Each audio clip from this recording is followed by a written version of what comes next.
কোনো এক অজানা কারণে আমাদের দেশপ্রেমিক এই সেনাবাহিনীর এই নির্মম হত্যাকাণ্ডের রহস্যটাকে কেন যেন চাপা দিয়ে রাখার চেষ্টা করা হচ্ছে বারবার। এই ঘটনা যে ঘটেছিল তার সাথে কারা কারা জড়িত ছিল বিভিন্ন সময় বিভিন্নভাবে নাম এসেছে, বিচারের মুখোমুখি হতে যাচ্ছে, আমরা শুনতে পাচ্ছি। এই ঘটনার সাথে কোন দেশের কীরকম পরিকল্পনা কারা কারা যুক্ত ছিলেন এগুলো একেবারেই পরিষ্কার করে জাতির সামনে তুলে ধরা প্রয়োজন।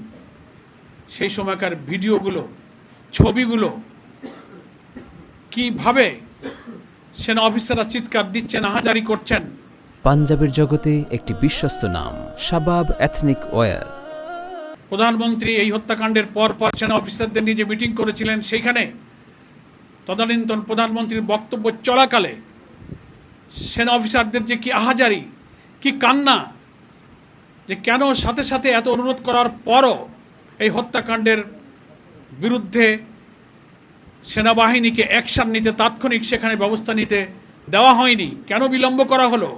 সমস্ত জীবনগুলো শেষ হওয়ার পর লোক দেখানো ব্যবস্থা নিয়ে জাতির সামনে কেন নাটক করা হলো, এ নিয়ে সাবেক প্রধানমন্ত্রীর সামনে সেই সেনা কর্মকর্তাদের যে আহাজারি এবং কান্না, সে ভিডিও কিন্তু এখনও জাতির সামনে ভাসছে। যারা সেদিন এই হত্যাকাণ্ডের নেতৃত্ব দিয়েছিলেন, এর পিছনে দেশবিরোধী ষড়যন্ত্র ছিল।